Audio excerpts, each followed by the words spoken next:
This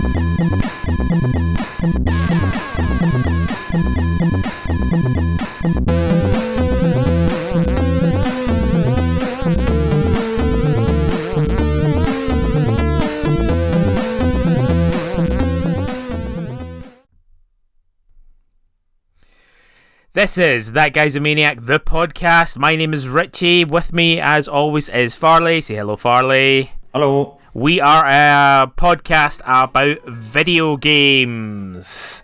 And yeah, we can be found on like social media and stuff like that. Whereabouts is that, Farley? You can find us. The home of that TJM is That Guy's a Maniac, www.thatguys.co.uk. But you can also find us at That Guy's a Maniac at most of the social places for middle-aged people, not the new ones. Yeah, not the new ones, not the TikToks and the no, and the Snapchats and the MySpaces. Yeah. Current. Okay, yeah. Cool. And what else? Oh yeah, you've got a quote. You've got a quote from a game, and I have to try and guess it. That's the thing that we do for season 3. Yeah, here's our new gimmick. Isn't it great? So the quote is, disclaimer, some of this might not be acceptable in today's parlance, but I shall quote it thus. I don't know where his jack-rabbit frog legs are running him to. You'll have to ask Miss Natler. His jack-rabbit frog legs are taking him to. You'll have to ask Miss who? Miss Natler. Natler. Natla. Natla. Where his jack-rabbit frog legs are taking him. Is that like... I don't know why, when you said jack-rabbit frog legs, I immediately thought of Abe's Odyssey, but there's no dialogue in that at all, is there? Not apart from... Hey. Miss Natler. Is that a Harry Potter reference? No. No. I don't know why I said that trepidatiously. No, it isn't. Okay. Is this a game that you know I've played? It's one of the biggest games of all time, so probably not. One of the biggest games of all time. Is it The Shawshank Redemption? Games? Oh yeah, it's a film. Games. One of the biggest games is it that bit in Mario where he has the bouncy legs, or the frog suit in Mario 3? Yeah, it is. Yes, that's secret dialogue. Or a goon. Where when you get to the castle, and Toad says, I don't know where his jack-rabbit frog legs are running him to. Sorry, but our Miss Natla's in another castle. I'll give you a clue. Miss Natla is breeding giant flesh balls and devils. Giant flesh balls and devils. Wow. In Atlantis. In Atlantis? Yeah. Oh, is it the BioShock thing? No. That doesn't have Atlantis. Is it? No. Let me give you I'll give you a year clue. Okay. I have to look up the year clue. The igloo. The year clue. Igloo. For fuck's sake. 1994, this game came out. Oh, okay. 1994, one of the biggest games of all time. Oh, no, 1996 it came out. Oh. What's the best year for games? 1994, yeah.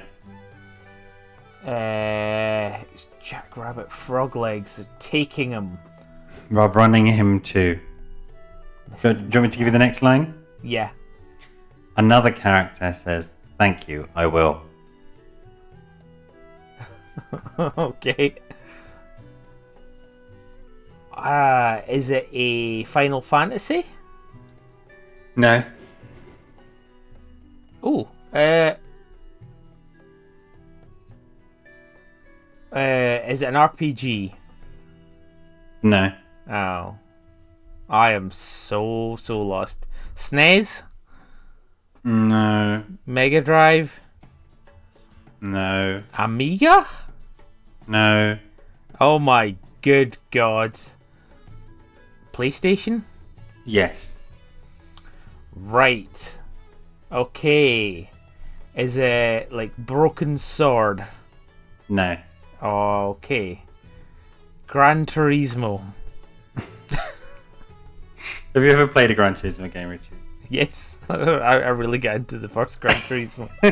There's no dialogue in that game. I know. I'm just trying to think of big games from 1996. No, it's not Gran Turismo. Okay. Right. Miss Natla. PlayStation game. Atlantis. Big fleshy balls. Big And fleshy. devils from Atlantis.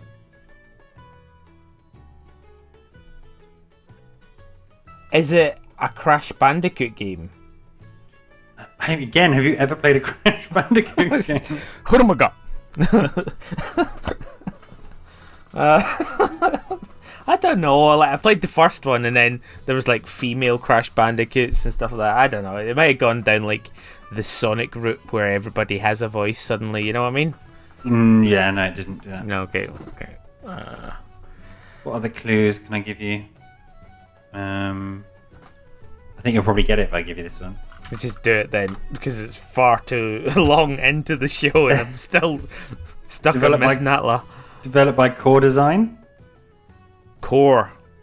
Nope, that's not going to help me. Oh my god. Is it a pointy clicky Monkey Island shenanigans? No. No. I'm stuck. You're gonna have to tell me. It's a quote from Tomb Raider. Oh my god. Right, okay. The first one? The first one. The original Tomb Raider, not Tomb Raider. Wow. Yeah, okay, cool. Did you ever play Tomb Raider? I did. I didn't get very far. Okay. I used to die a lot to tigers. And I used to do the thing where you hold down the shoulder buttons and you do like an upside down. I think there are. No. I think there are tigers in the first one. Yeah, I might be mixing it up with the second one actually. I got to a point, and I remember at the room, it was like the Sword of Damascus, and then there was two big, giant statues that came to life. Yeah, that's very cool. That level. That's you have the four gods that you have to placate. Yeah. So it's Damocles, Sword of Damocles, not Damascus. Damascus, sorry, yeah, Damocles, yeah.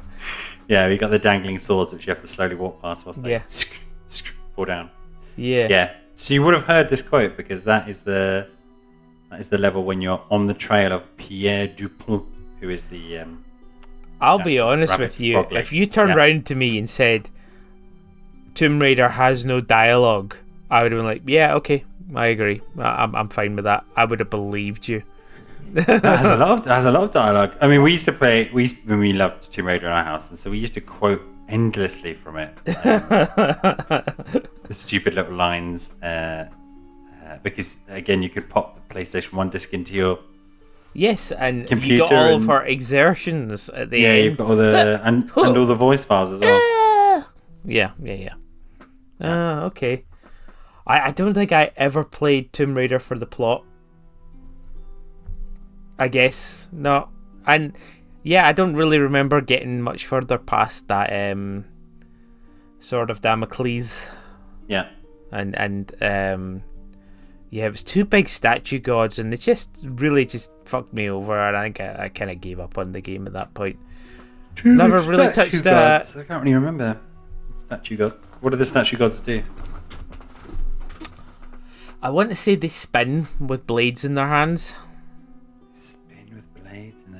Wow. I don't think it's in Tomb Raider. Oh yeah, I mean that's another possibility. I'm old now, and all these old-fangled games and things like that, they all just mess into one thing, and yeah. Okay. Well, that's the quote bit, which is turning out to be the bulk of the episode. Super fun both times we've done it. Well, last time I thought, this is pretty obscure. Sentient. Well, that might not be last time. When the order we're recording it's last time. So this time I thought, okay, super sellout. Go Tomb Raider. Tomb Raider. Yeah. Yeah. Right, okay, yeah. 2-0 to you, I guess. Yeah, I'll try keeping score. Well, you don't want to be too easy. I might make mine ridiculously easy. Who will it be? That guy's a maniac. Why'd he bite me? From that obscure Japanese game. Yeah, you probably haven't heard of it. I had to import it. So what are we doing this? I know, I'm just so tempted to do all of the Warcraft and StarCraft ones. Right. Off I go then. Build more farms. What are we doing today? We are talking about a year. So in the past couple of seasons, we have chosen a year, and we decided to talk about it. Last time we talked about, was it 96? And then we talked about 2002 or something. I can't remember which years we talked about. I'm so glad I could have taken, the 30 seconds it takes to research that. Yeah, but I didn't do it. Yeah, okay. Yeah. We did 2 years previously. Yeah, and this year, so that we can sing a little bit of Prince, we're going to choose 1999. 1999. So 23 years ago. 23 years ago. Yeah. Wow. Yeah, I know. Right. That's a thing. Okay. That's enough reflection on us feeling old. So, the year... paint a picture, Richie. What's happening in 1999? A picture. Okay, right. Give me a second. So, 1999. Mm-hmm. What were we watching in the cinema in 1999? What were the top 5 films? Number 1... Actually, let's go in reverse order. Number 5 is a Disney film. It is Tarzan in 1999. Yeah. One of my favourite Disney films. I've never seen it. I think it's like there's about 2 animated Disney films I haven't seen, and I just it's Tarzan and the Princess and the Frog. Yeah, I also missed those. I think it must have been when we were off Disney. Yeah, just collectively. Yeah. Number 4. Good, cracking soundtrack there, Phil Collins. Is it? Yeah. Really good soundtrack. Okay, cool. Yeah. Speaking of awesome soundtracks, and also a hark back to our previous episode, which may not be linearly the previous episode. Number 4 is The Matrix. First Matrix. The first Matrix was 1999. Hey, did you see the new Matrix? Yes, the Revolutions. Is that what it's called? No, Resurrection. Resurrection. Yeah. What do you think? I didn't mind it. Okay. I quite liked the whole... I mean, it needed fleshed out towards the end. It got very, very quick with the whole bringing back to the real world and things like that. But I quite liked the psychological element of, is it a game, is it not? And, like, moving on. And yeah, I didn't hate it. It didn't feel like it was a Matrix film, though. Okay. I don't know. What did you think of it? I don't know. I had noticed that I had very little desire to see it. I mean, I'd be quite keen to watch it, but... Oh, I think if you liked The Matrix, and you were a bigger fan of The Matrix than me, you went like nuts for the Animatrix and stuff like that, I think you should take the time to watch that film. I think I'm nuts for The Matrix. And Animatrix is by far one of the best things. Yeah, exactly. Yeah. And this harks back to a lot of the Animatrix stuff as well. Does it? Yeah. Does it? Yeah. Okay. I don't think that's true. The Animatrix is like several different like stories by different animation studios. Yep. Okay. I mean, yeah, I like just watch it and see what you think. Like, it's a perfectly fine film. I would definitely tweak some of the plot elements to make it likable in my own head canon, but I didn't dislike the film, and I think Keanu Reeves was excellent in it. Okay. Right, so number 3, Austin Powers, The Spy Who Shagged Me. That's the Heather Graham one. God, weird. Can you imagine standing at a cinema in 1999? Well, obviously all these films didn't overlap, and those being your 3 options. Tarzan, The Matrix, Tarzan, Matrix, or Austin Powers. Yeah. Austin Powers films still stand the test of time. Okay. I don't know. Well, it's the same with The Matrix, actually. Less so with Tarzan. I'd love to know what people who don't remember what the first Matrix films were like, and the big event that they were, what they think of the third one. Or, with Austin Powers, James Bond was still a thing. And still, a little bit. Yeah, I suppose this was GoldenEye and the world dies tomorrow or whatever it was. Yeah, the world is not enough. Again. Yeah, never say never again. No, that that's a little okay. I don't know. I think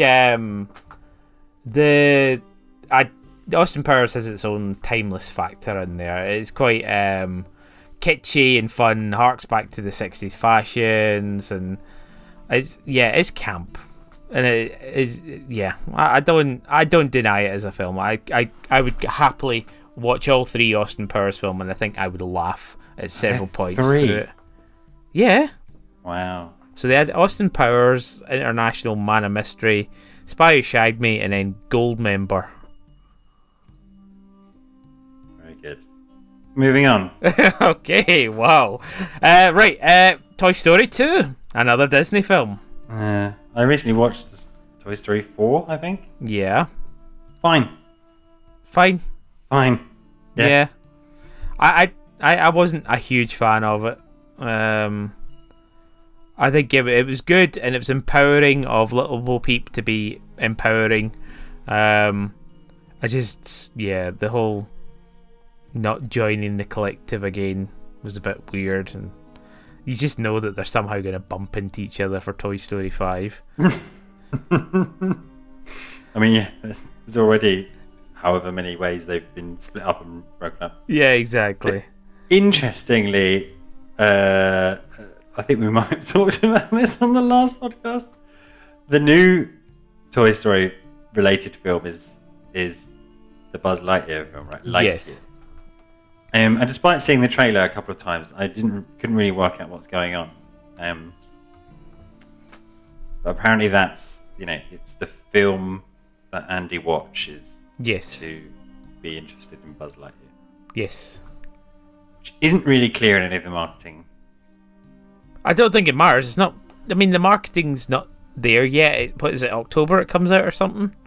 I don't know. Yeah, the posters have been up in cinemas for a couple of months. Oh, okay. Yeah, I mean, like, and it's also not what's his face? Tim Allen anymore. It's Captain America. Oh, is it? Yeah. I love how Tim Allen gets a name, but Captain America doesn't. But what else was he? He was the Fantastic Four guy, Johnny Blaze. He's one of the evil X's. Johnny Blaze, yeah, one of the evil X's. Yeah, exactly. He's in Knives Out. He was in Can't Hardly Wait. Was he? Is it Can't Hardly Wait? Which is the knockoff one of it? There are so many. She's All That? Is it She's All That? No, the comedy spoof one. Oh, Not Another Teen Movie? Not Another Teen Movie. Yeah, he plays the jock. I tell you what, Not Another Teen Movie is fucking awesome. It is. It really, really is. It's a really good film. It just captures every single zeitgeist about teen films at that point. Yeah, it does. But it's watchable, arguably more watchable than many of the teen films that it kind of plunders from as well. Plunders from, that is a brilliant analogy. It really, really does. Because it's not really parody when it's you've shot it at the same school and this is exactly the same scene. You just slightly changed one element of it. Who else? My favorite. He's done the most comic book films as well. So he was Snowpiercer. He was Fantastic Four. Yeah, Johnny Flame Torchman. Johnny Flame Torchman. Johnny Blaze's Ghost Rider. He's done loads. So I'm so glad that I can name two.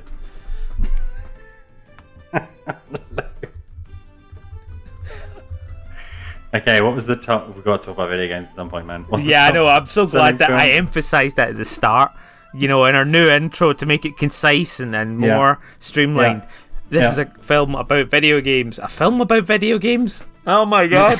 Maybe we should just talk about the years. Just change it to a chronology podcast.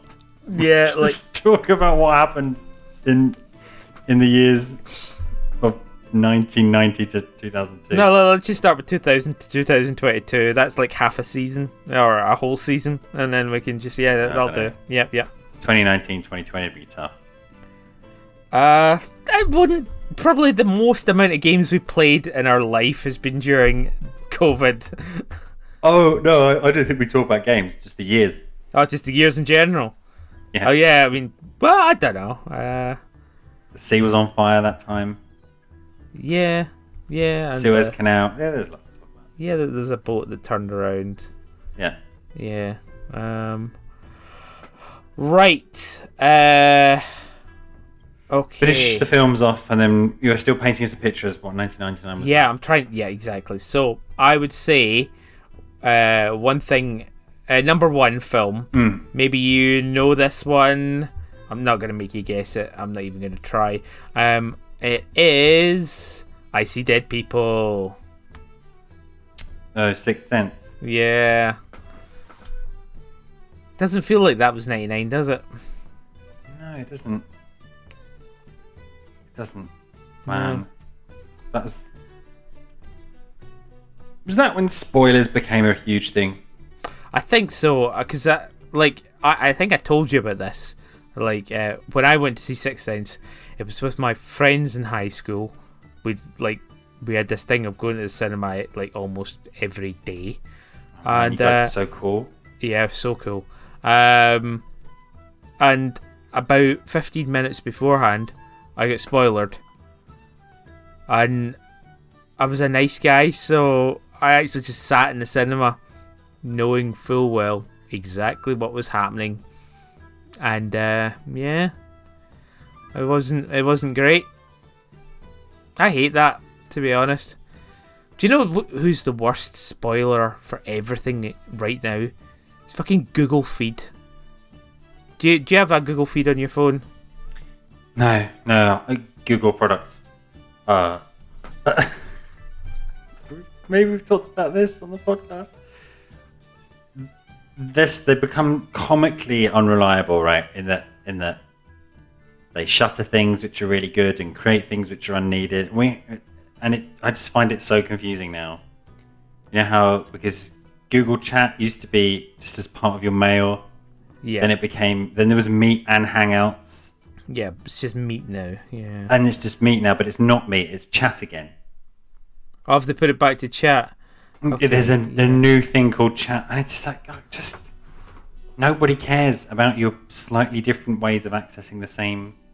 So I don't have that. Why? So what's the problem? Well, it's just in most Android phones, if you just swipe to the, I don't know what it is, left, you just get this feed of news. Yeah. Yeah.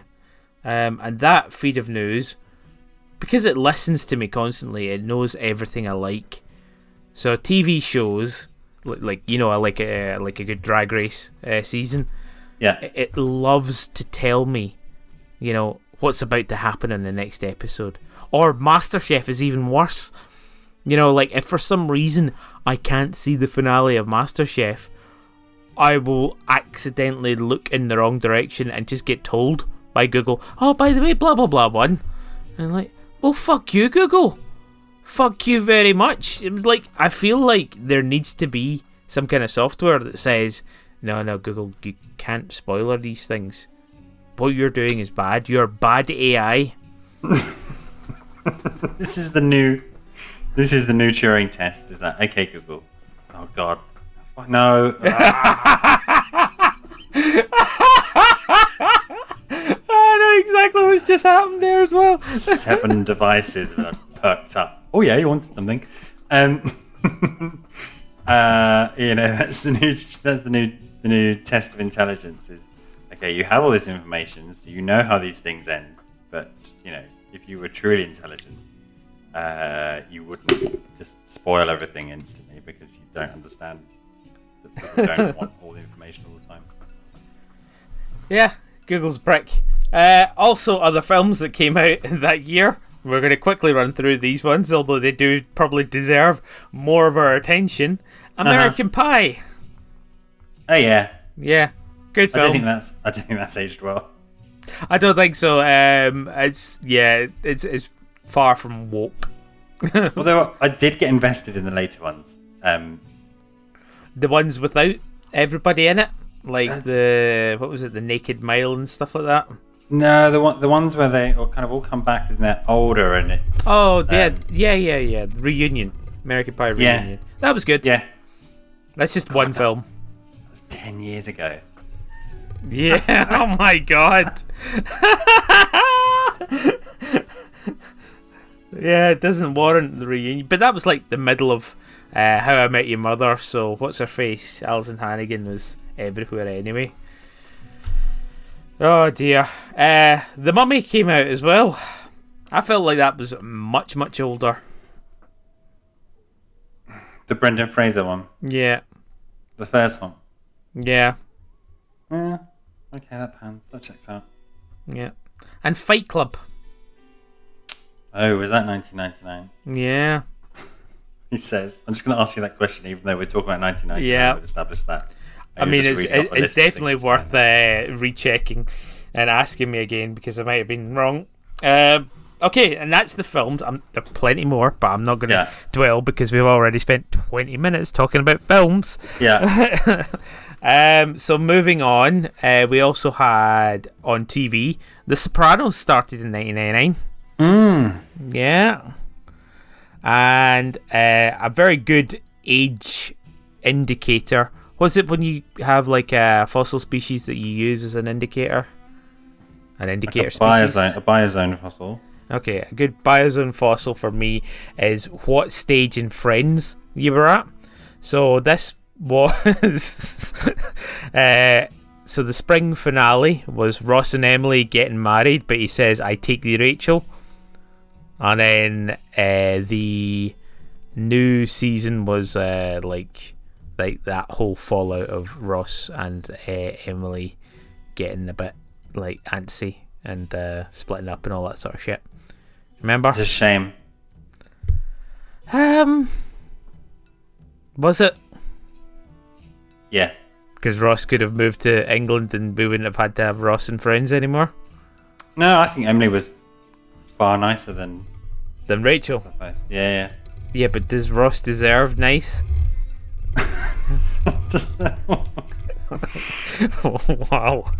Wow. Yeah.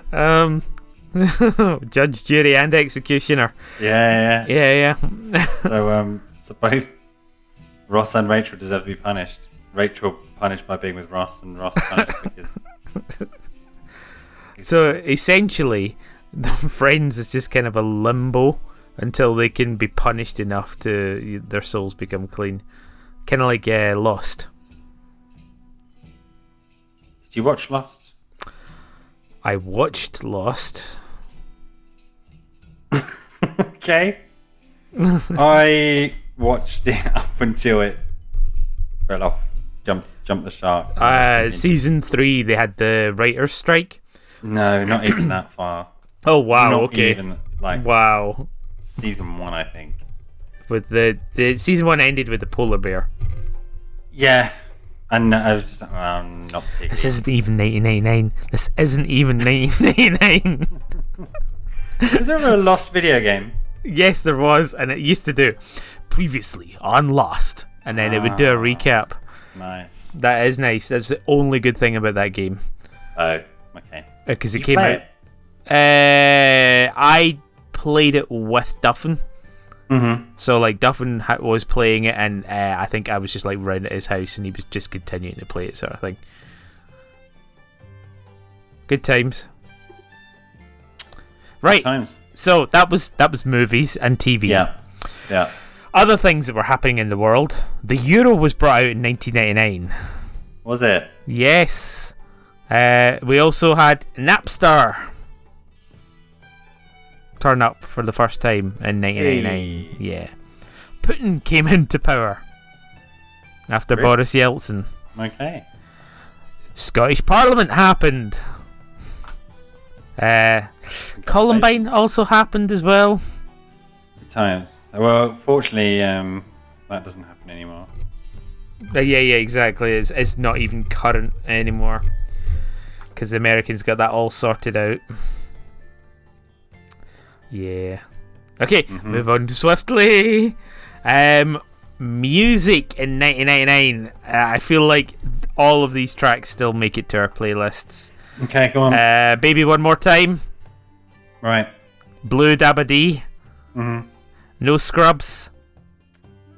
Tune. Kiss Me. Sixpence None the Richer. Yeah, good tune. Yeah. Genie in a Bottle. Yeah. Living La Vida Loca. Mm-hmm. Mambo number 5. Okay. And that's Mambo number 5 stuck in your head for the next week. A little bit of... Yeah. Yeah, and that is all I'm going to say about pop culture in 1999. So let's talk about some games, shall we? Yes. 1999 was an absolute corker for games. Just doing that Google search, that initial Google search of what games were there in 1999, and they're just like, oh, that was awesome, belter, awesome, great, fantastic. And it just, yeah. So it's very hard for me to choose a few from this lot. But I'm like, oh my god, looking at my list, I'm a twat. But yeah, I'll let you go first. Okay. What games from 1999 are your faves? Well, one of the things I wanted to mention, and I guess it must have been true before, but no, maybe it's the conflux of lots of games being released, but there still being huge discrepancies in regional releases. So technically, Pokemon Red, Blue, Yellow, Silver, and Gold all came out in 1999. Yeah. Which to me is mad because Red, Blue, and Yellow came out in Europe in 1999. Yeah. Which is 3 years after their Japanese release. Yeah. 3 years. It's like being a PC gamer today. Not back then. And we didn't get Silver and Gold in Europe until 2000. Yep. But it was out there in the world. So it's kind of weird like that in that 1999 can claim a huge number of games. And we didn't really set the rules on regional releases. But Let's not do that. Yeah. It seems weird that I don't know, the Game Boy wasn't instantly in my thoughts when we picked this year. But it was still hanging in there, I guess. Yeah, no, absolutely was. This is actually peak Game Boy time for me. Like, I got the Game Boy Color specifically for Pokemon Red. And if you remember, when we met in uni in 2000, I was playing Pokemon Gold. Yes. That was the time. And then I think when we were at uni, Yellow came out. Yeah. Crazy times. I know, really crazy times. But good games. Spoilers. Oh, absolutely, great games. Spoilers. Yeah. And then Pokemon Snap also came out. Yeah, I mean the N64 had quite a few belters. It did. Yeah, this is probably one of the strongest years for the N64. Yeah, Pokemon Snap. It had what was the other one? Super Smash Brothers. Yeah, Super Smash Brothers. That's what I was thinking of. Yeah. And of course, Resident Evil 2. Yeah, Resident Evil 2. I hate the N64.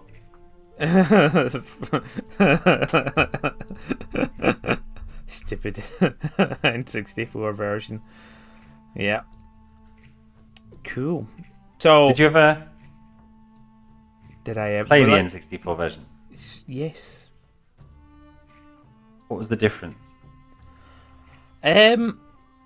The screens were a little. Or, sorry, not the screens. The videos were a little grainy, but other than that, it was the same game. It's just you had the weird, freaky N64 controller. There must have been something. Extras? Were there extras? I don't believe so. If anything, I think there was less in that game because they had to really. I mean, I've told this story before. Like the amount of data that you get on a cart is something like 32 megabytes or 64 megabytes, as opposed to a CD, like on the PlayStation, which, remember, Resident Evil 2 came on 2 CDs, and CDs have like 640 megabytes on it, 10 times as much storage. So I remember it was like a technological marvel that they managed to compress the videos and all of the games so much onto one cart. So apparently, according to this website that I've never seen before in my life, they mentioned the storage issue. Yeah. And it was, came on one cartridge. Apparently, and you may take this with a pinch of salt, the animations were smoother. Pinch of salt with that one, and probably that's like the animations of the characters in the game. No, I think it was just with the extra development time and the increased processing power of the N64. Not the FMVs. The FMVs were a bit grainy and very obviously tiny. The N64 version of Resident Evil 2 is the only version that included surround sound. Oh, okay. Yeah, because that was definitely not a thing. Yeah. You could change the colour of the blood. Yeah. To green and stuff like that, yeah. Yeah. Cool. You could do that in later games. It uses a lot of compression. That's not really interesting, is it? No. Different control scheme. That's also not very interesting. It had randomized mode after you beat the campaign. Oh, that's very cool. So it mixes up the items. Yeah. That's probably way scarier.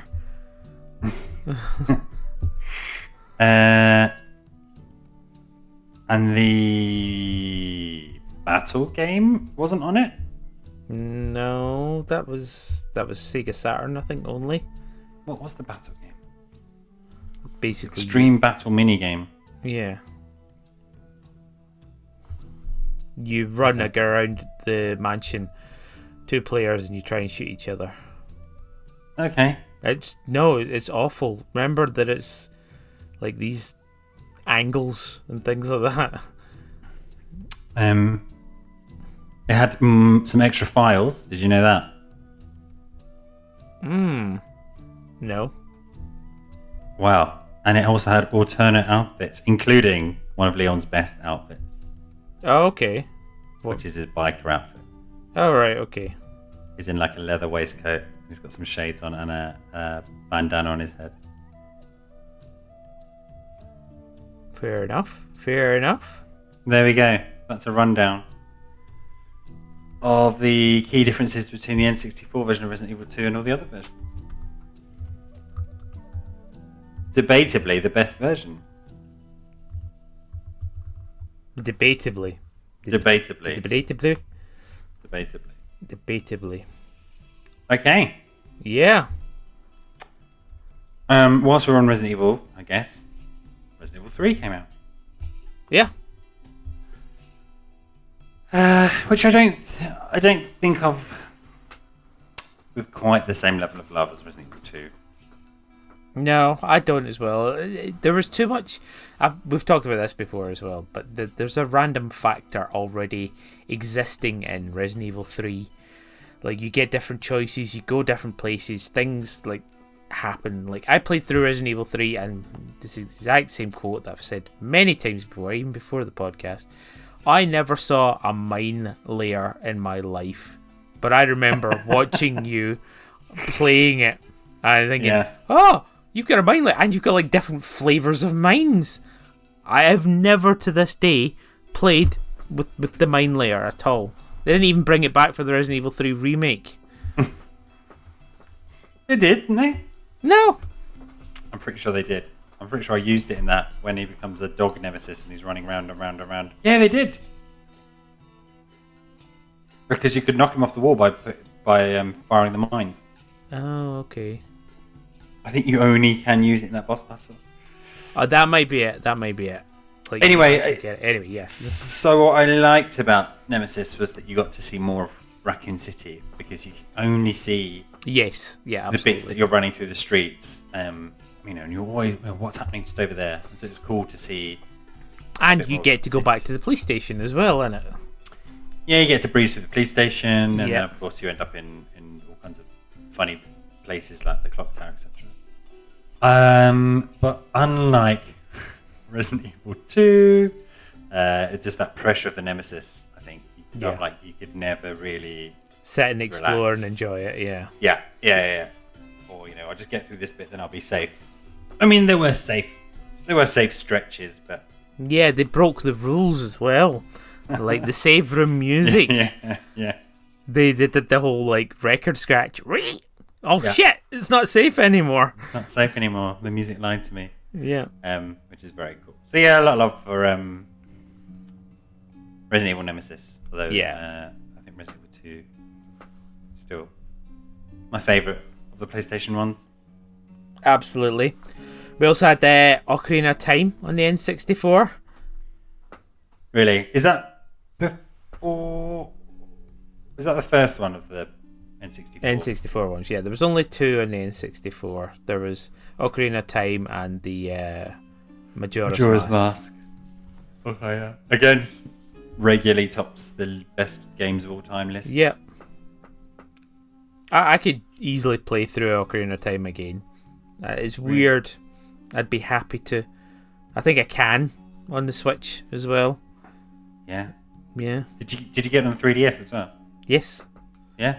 Yeah. You could play it on both at the same time. That'd be a challenge. I'm sure somebody's done it. I played it on GameCube as well because they had special edition with the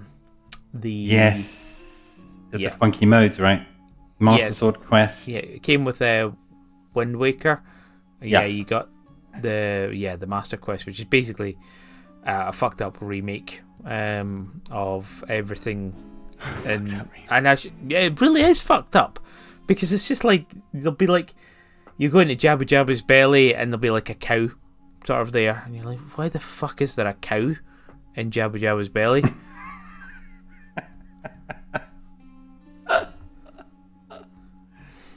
What I said. Fair question. Yeah. Why the fuck is there a cow in Jabba Jabba's belly?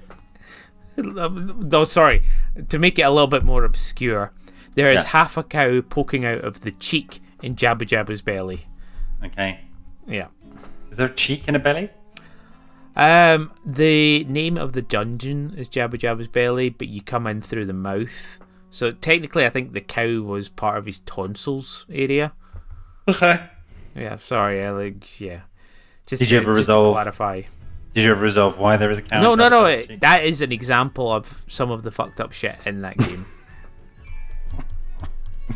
It was just the dungeons as well. Is there any developers? I'm sure there are developers interviews because normally the spiel is like whenever they do a director's cut or a remaster. There were so many great ideas that were on the cutting room floor that we couldn't quite get in. Yeah. So it's been great to go back and add all of these things, and just top of that list. Yeah, bovine whale tonsils. Yeah, we just ran out of time to put the half cow in the cheek. But with this extra window of attention, we've finally managed to see, realize the true version of the game as we intended. Yep. Okay. Cool. What else did we have? We had Gran Turismo. A callback to a game that I've played.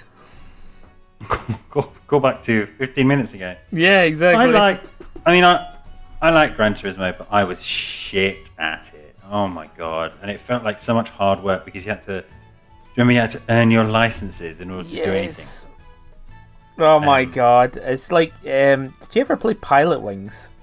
Yes, I did. Yeah. Yeah, I loved all the Pilot Wings. I go back to Pilot Wings every so often because I remember it so fondly. Yeah. And then I'm just like, oh, these challenges made me hurt so much. Like the pain that they caused. And the worst part is, it's not like you can pass it and then you get through to the next level. You have to pass it with a percentage rate.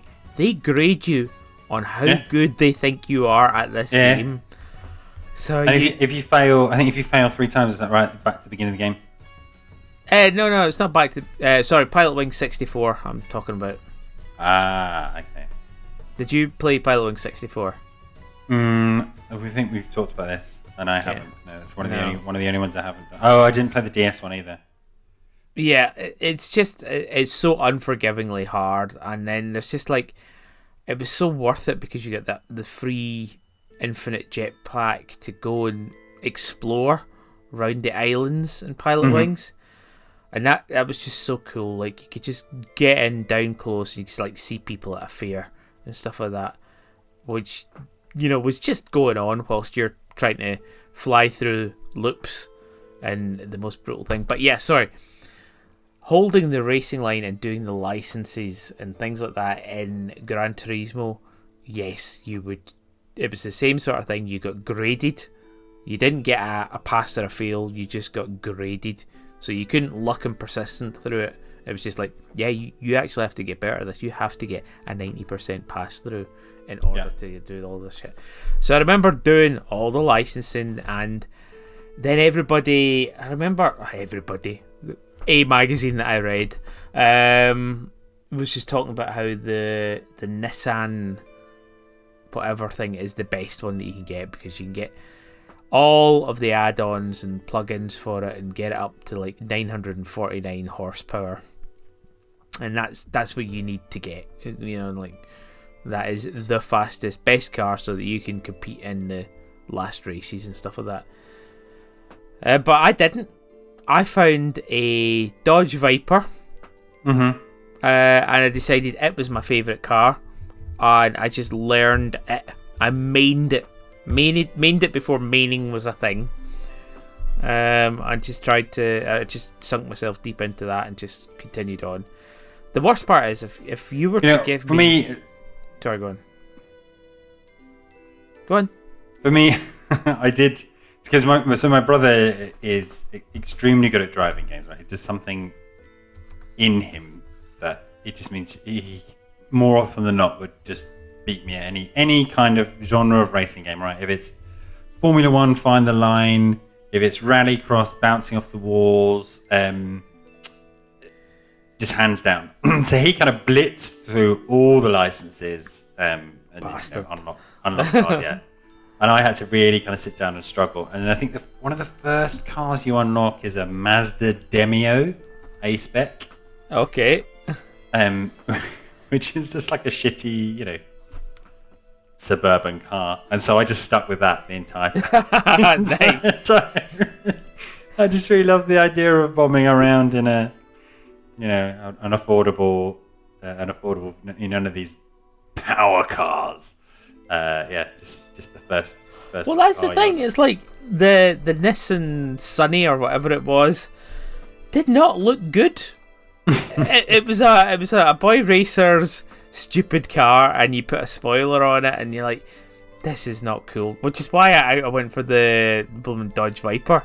I was like, yeah, big power American car, yeah, all rounded, big penis, and yeah, I don't know, as opposed to the boxy Nissan. But you could tweak it to your heart's content. Waste all your money in your demo. I know, and the things that you could tweak in Gran Turismo were ridiculous. It's like the gearbox, as if I played that game at any level where I could feel a difference in the gearbox. I'm buying the more expensive one because I imagine it makes me go faster. Yeah, exactly. Yeah. Got to get the brake. Got to get the top of the line brake pads, I guess, and yeah, suspension tweaking. Do you know what? Even though it's not a franchise, I mean, we bought it. I also remember that Gran Turismo took up 5 of your fucking memory card slots. Yeah, it was huge. The amount of stuff. A third of your memory card was just Gran Turismo. Yeah, you just sort of like clicked there. Yeah, it's like I think I had a card just for it. Oh, in fact, I think I had a hooky card for it. Of course you did. One of those blue ones where you press it and it actually changes into a different memory card every time you press the button on it. Yeah. Yeah. Oh god. Super dodgy. Yeah. Those are always the first to go as well, so you had to cut them. And they'd only work if you wiggled them in the paw, and then you were fucking your memory card paw. And then if you had a hooky controller, which, the bit that goes into the PlayStation was too big, you couldn't put your hooky memory card and your hooky controller in the same slot because they would both stretch the plastic too much. Oh god. Good times. Yeah. So yeah, even though Gran Turismo is not a game that I particularly like, I'm glad it's still going. I'm glad it's still there for those dads who just want, I just want to drive cars, and think about cars. But there's better ones now, like the Forza Horizon and stuff like that. Yeah, but they're all a bit, Yeah. They're not sensible. And Gran Turismo was always sensible. No frills. Yeah, do a license before you're allowed to do anything. Yeah, and then drive around and then spend 3 hours editing your replay. Yeah. Right, enough cars. Let's go to Creepy Towns. Creepy Towns, Silent Hill. Yeah. Silent Hill came out in '99. It did. Yeah. Did you play it? Did you play Silent Hill 1? Yeah, of course. Like when it came out? Yeah. Oh, okay, cool. This is when we were ordering games from a games magazine. And it would have like a double page spread in the middle for, I can't remember what the company was called now. And you had to basically mail order your games. And so we were mail ordering games. So sometimes it was just random luck that we got a good game. But I took a punt on Final Fantasy VII that way. Yeah? Yeah. Yeah, we did with, I remember Legacy of Kain. Oh, you've just made me remember another game that I took a punt on. You continue on talking about. The Legacy of Kain was one that we just went on the name, and that was really solid game. And then Silent Hill was one as well. It was before reviews, and then we absolutely loved it. But I'm convinced, I haven't played it in so long, that there's a bit in Silent Hill 1. I think it's Silent Hill 1. Where you go into a room and a phone rings, and it says something very strange about young girls tend to be more open to paranormal. And then this phone rings, and we could never get that to trigger again. Oh, okay. On subsequent playthroughs, it seemed to be like a one-off thing, which is really creepy.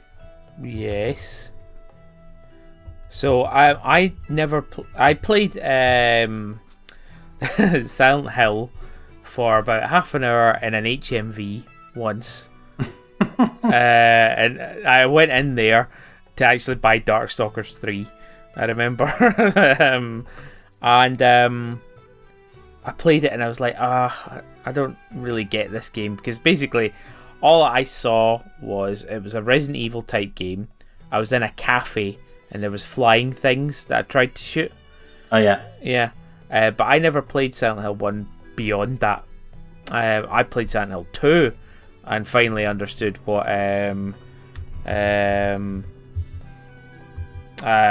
finally got what the whole genre was about, the scary psychological horror sort of thing. Yeah.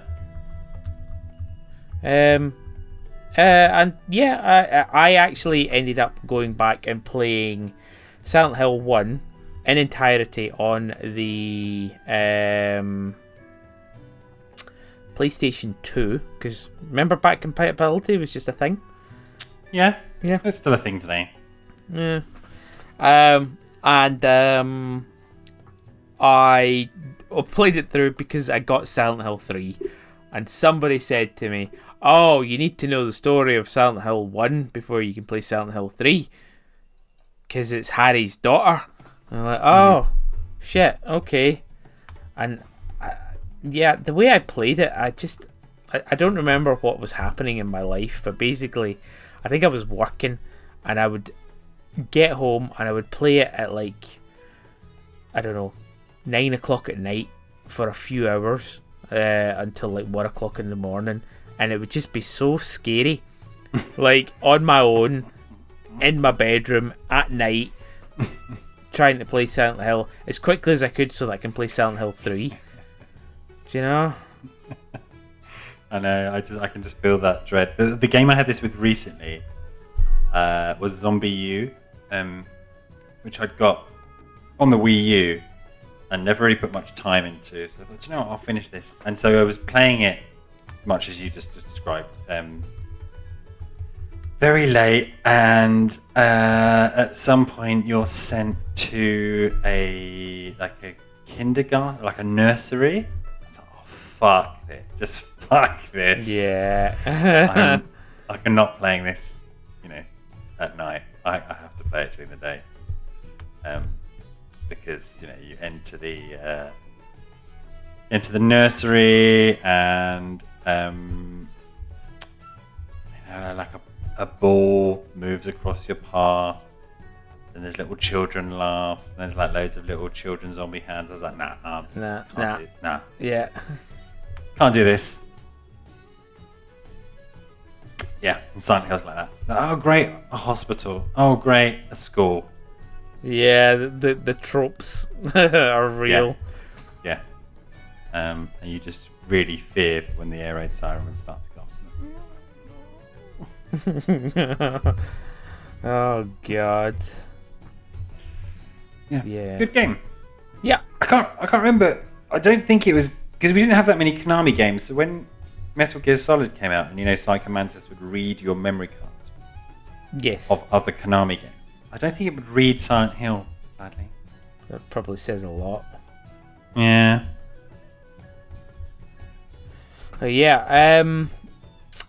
So you broke a memory of mine. Mm-hmm. I don't know if the terminology is correct.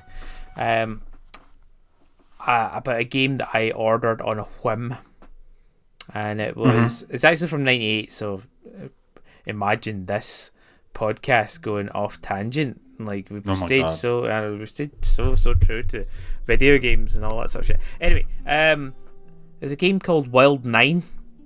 Oh yeah. Do you know it? Yes, it's quite well regarded. Okay, good. It's the same people that did Earthworm Jim or something like that. Yeah. Okay, cool. Well, I'm glad it is known. I feel like it didn't exist and has never been heard of since. No, I think it's got a cult following. Okay, yeah, probably then. Cool. Tangent done. I think it was Wild 9. Yeah, 2.5D. Reminds me of Pandemonium. Yeah, or Abe's Odyssey, or there was a bunch of 2.5Ds. Yep. At that time, yeah. Okay, some honourable mentions. Honourable mentions. Mario Kart 64. Crash Team Racing. Oh, okay, cool. That was a solid kart racer. And the best thing about it was it had a story mode with hubs, which is something that Mario Kart has just refused to do. I think that's the edge that other kart racing games still have. We endlessly talk about Sonic Smash Racers and Crash Team Racing have story modes, or you could level up, or you could level up cooperatively, and Mario Kart's just almost steadfastly be nope. Yep. Racing only. Yeah. Other honourable mentions. Outcast. I think we've talked about that one before on the PC. This weird guy that goes to an alien world and has to walk about in this sort of pre 3D world. Oh god, yeah, it does not look good, does it? Yeah. Looks like Tribes. Yeah. Dungeon Keeper 2. Dungeon Keepers were always fun. Do you play them? Dungeon Keepers were always fun. I played the first one, yeah. Yeah. Dungeon Keeper 2. Never really got very far with them, I think. They're not hard games. That's the thing. Is just dig, get the resources, then let the humans come and get you, and then you kill them. It's good fun. Mm-hmm. Yeah. Other honourable members. Oh. Gran Turismo 2 came out the same year as well. Really? Yeah. Wasn't Gran Turismo 2 weird though? Wasn't it more of an add-on? Is that right? Yeah, it was more like an update to the game. Yeah. Yeah. Okay. Urban Chaos, highly regarded as well. Yeah, I do like Urban Chaos. Yeah. I told you I worked with one of the devs on that one. Yeah. Yeah. There's an elephant in the room that we've not addressed as well. FIFA 2000. FIFA 2000.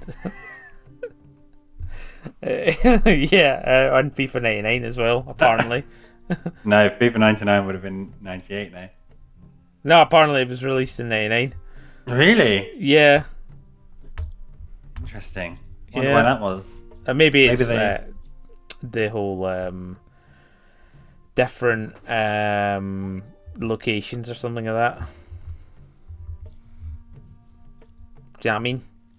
Yeah, but okay. It says Europe highest grossing FIFA 99 for 99. Maybe it wasn't released then, and it was still going good. Yeah, I think that's probably if you're looking at sales chart, that's probably that. Yeah. Okay, cool. Then maybe not 99. Final Fantasy 8. Oh yeah. Yeah. So that came out in 99. My honourable mentions are Medal of Honor. Okay. Which kickstarted that whole series, and the early couple of games on the PlayStation were very good. It wasn't just running and shooting. There were some levels where you were playing as a spy and you had to show your papers. Legacy of Kain Soul Reaver came out. Yep. Which is very good. Sadly, that series is no longer with us. A bit of a strange one, Siphon Filter. Yes, that was the sort of comic booky, stealthy one, wasn't it? Yes, but it had really solid multi-tap 4-player multiplayer. Ah, okay, cool. Really solid, with hours spent on jumping around and shooting each other with silenced pistols. And then a game that I'm not too sure either of us have played, Shenmue. I've owned it on the Dreamcast. So the Dreamcast came out in '99, at the very end of '99. I had Soul Calibur and Shenmue, and I hated Shenmue. Yeah, a lot of people love it. Yeah, it's probably. I mean, like, yeah, I didn't get it. It's just like, I remember each time I started to sit down and play it, it was go through the big long, what's it called, intro sequence, and then you have to go into a house and take off your shoes. Now, I know that that's like a thing that people do in Asian territories, but I was just like, I don't get it. I don't understand. Why is there a button to take off your shoes? What is this game? And I didn't play it anymore. Okay.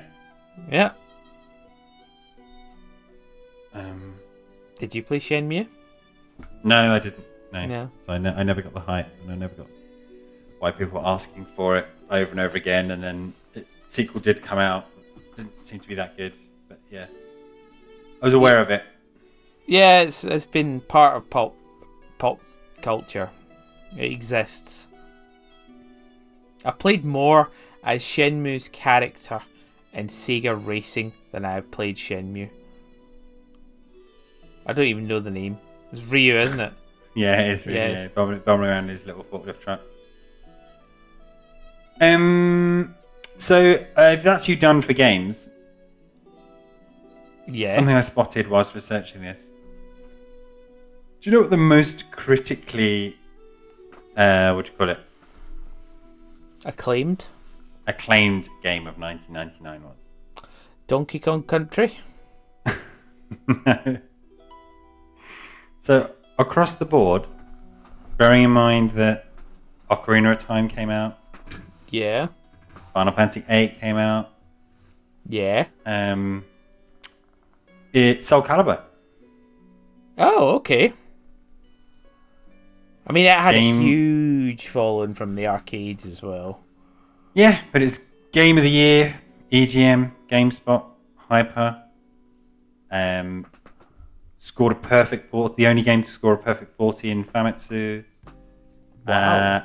On a Metacritic, a 98 out of 100 and a 96.56 from... But I still preferred Soul Blade to Soul Calibur. Yeah, me too. Always. Yeah. Yeah. Like, Soul Calibur was good, but it actually lacked a few of the, like, the story mode and things like that. Yeah. Yeah. The awesome soundtrack. Yeah. To shine. A legend of souls and swords. It's so funny. Transcending the world. It's so funny because I feel like that doesn't hold up anymore, you know? Especially not when we've got System Shock 2, Ugh. Unreal Tournament, Tony Hawk, Yeah. Chrono Cross, all the Pokemons. Yeah, I think fighting games have definitely evolved past that, whereas these other games can still sort of remain in a timeless bubble. Yeah. Yeah, that's weird. Yeah, that's a very good point. Just thinking about that, it's like going back to Soul Calibur would be clunky, whereas you go back to quite a few of those other games and still enjoy them for what they are. Yeah. And I think fighting games get a hard time as well because well, it's not necessarily true, especially that Capcom are just re-releasing everything they ever did. Yeah. But you don't really get, re-releases. There's not ever going to be like a Soul Calibur re-release, right? Because you'll want to push Soul Calibur They did it on the 360. 9 or whatever. They brought out Soul Calibur on the 360, and I think it was like free as well for a week or something. Stupid. In 2008. Yeah. I mean, yeah, it's not current. I'm just sort of saying that it did happen. Yeah. Yeah. But yeah, that was the most critically acclaimed game of 1999, across various Okay. ways to measure it. I wonder if Famitsu has a comment on that. You should mail them. Do you still stand by it? Yeah. I mean, Famitsu, compared to the rest of the world list, is so mental. Cyber Troopers Virtual On Oratorio Tangram was their second highest rated game. You ever heard of that game? Nope. Then Final Fantasy VIII. Then Dragon Quest Characters Torniko no Oh god, Daiboken there's 2. fucking Famitsu weep. Then weep, Sega Rally weep, 2. Weep. Then Jikio Powerful Pro Yaku 6. Weep. Then Biohazard 3 Last Escape. Oh, fucking Biohazard 3. Not Resident Evil 3. Last Escape. Weep. Then Chrono Cross. Weep. Then Jamalami. Weep. Do you know that game? No. This is the Parappa the Rapper Oh, okay. sequel. Then Saga Frontier 2. Total weep. Then Devil Summoner Soul Hackers. Then Cold Set. Hackers. Cold That's Set so expansion. 1999. Yeah. I'm not just a hacker, I'm a soul hacker. Devil Summoning Soul Hacker. And then the Fire Emblem. SNES Fire Emblem, which I don't think we even got here. Yeah. Meanwhile, the UK top selling games of 99. GTA London. FIFA 99. FIFA 2000. Driver. Oh, of course, Very yeah. good. Metal Gear Solid, which came out the year before. Gran Turismo and Tomb Raider: The Last Revelation. No. Okay. Yeah, very different. Yeah. There we Okay. go. That's it. That's it, really. Let's not dwell on 1999 too much. Have we partied like it's been 1999? Oh man, GoldenEye was still on the top selling list for Australia in 1999. I think because it probably only just came out. Wow, you just ignored everything I was doing to try and wrap up this episode. You You just throw in a I GoldenEye. think that 1999 thing's overdone, particularly because we were around for when it first came out, and it wasn't 1999. Then it got used when it was 1999. I remember it being played at the Millennium endlessly. Yeah. And now he's dead. Yeah. That guy's a Dead. maniac. Prince is overrated.